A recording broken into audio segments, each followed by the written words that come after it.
Equally,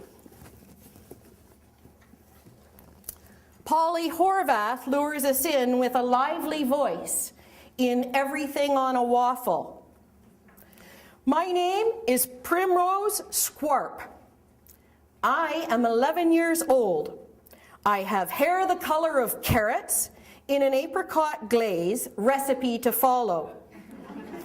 Skin fair and clear where it isn't freckled, and eyes like summer storms. Everything on a Waffle is a great read aloud to teach adolescents about voice. The text has energy and wit. Primrose is likable and vulnerable and insightful. As well, kids can identify interesting descriptions like hair the color of carrots in an apricot glaze, and the simile, eyes like summer storms. When you're teaching similes, use the clue words like and as. As always, teach a variety of writing strategies with one book. And then there's the award-winning Kenneth Opel, who's won just about every award possible for being an excellent author. He's the author of Sunwing, Silverwing, Firewing, Darkwing, Airborne, Skybreaker, and many other books. He is a master of description, a master at using his senses, as we see in this passage from Airborne. With a hiss, the two doors pulled in and rolled flush along the ship's hull. The wind, the drone of the engines, and the pungent smell of the tropical sea poured into the bay. Below, starlight painted the ocean silver.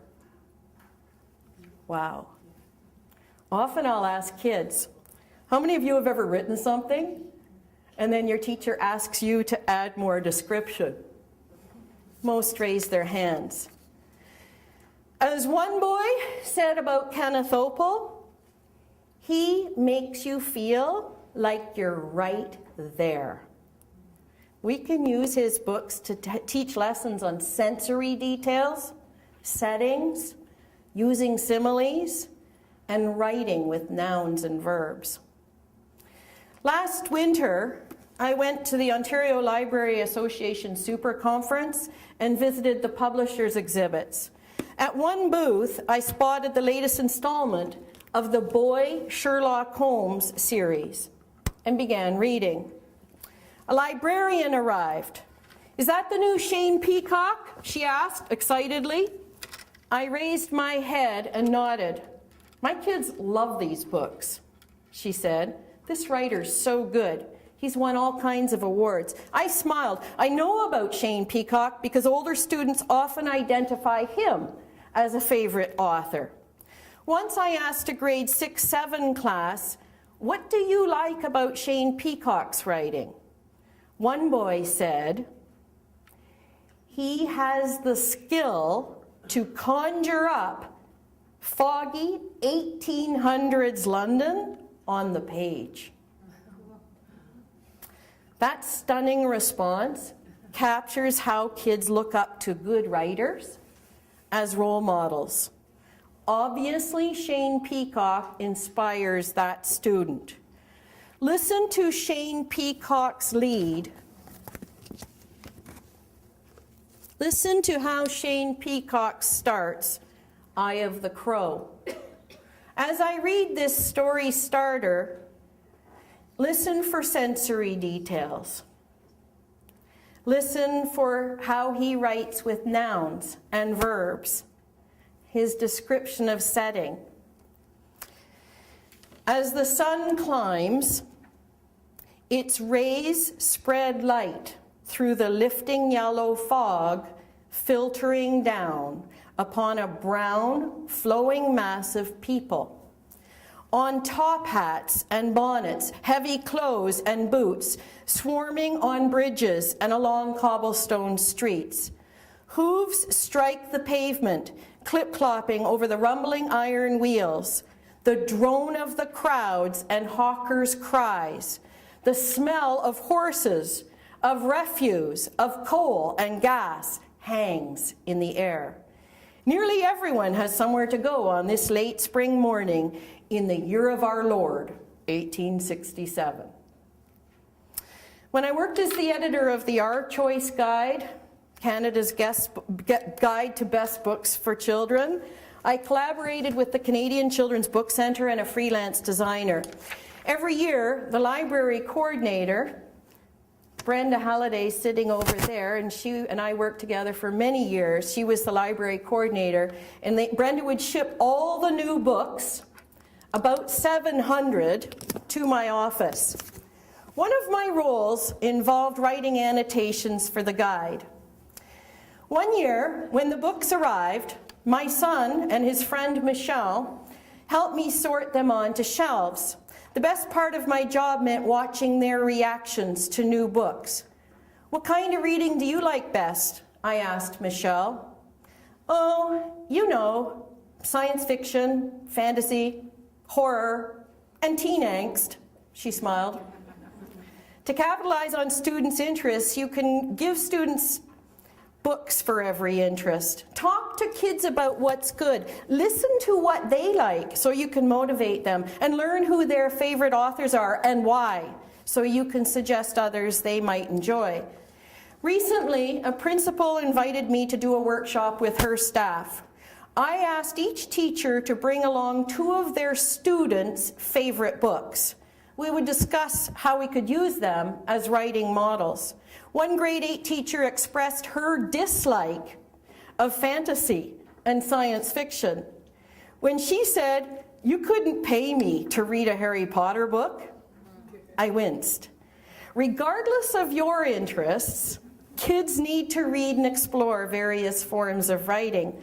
Stay abreast of best books. They're part of pop culture. I discover many new-to-me books in my discussions with kids, but the ones you recommend don't always have to be trendy or brand new. Many are day-olds, but still tasty. They can still teach us lots about good writing.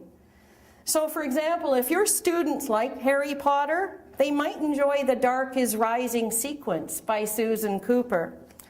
Books are like meat. Some need to marinate. Some need to be around a while before they settle in. Nor must all book covers be glitzy, with shiny letters and embossed blood, to be appealing. David Booth recommends Charlie and the Chocolate Factory for wordplay. Roald Dahl published that book in 1964. When my son was in grade 8, he had to read any title by Farley Mowat and write a book report. Farley Mowat is one of Canada's first authors published. This assignment required a trip to the public library. Like most kids, my son likes humor, so I recommended The Dog Who Wouldn't Be. After that, I suggested Owls in the Family. On our 3rd trip to the library, Corey signed out every Farley Mowat book he could find. "I love this guy," he grinned. What's good about Farley Mowat's writing? His stories are fast-paced, gripping, personal, and conversational. He's famous for vivid images and poetic description. More than an isolated activity, writing is part of a multi-pronged program that includes reading aloud to students at all grade levels, posting lists, wall charts, and examples of descriptive writing, recommending authors and giving tips in classrooms, on school websites, PA announcements, and newsletters. If writing is one of our focuses, hopefully we are writing daily. Offer access to authors' websites, writing forums, and book blogs. When writing is your focus, make every effort to encourage kids and other members of the school community to join in the reading-writing connection. These are the driving forces of motivation. The writing strategies and activities in my new book will help struggling students as well as strong students. You can adapt them to your program. My first book, The Ultimate Guide to Classroom Publishing, guides teachers through all aspects of the publishing process. How Bullets Saved My Life focuses more on the reading-writing connection.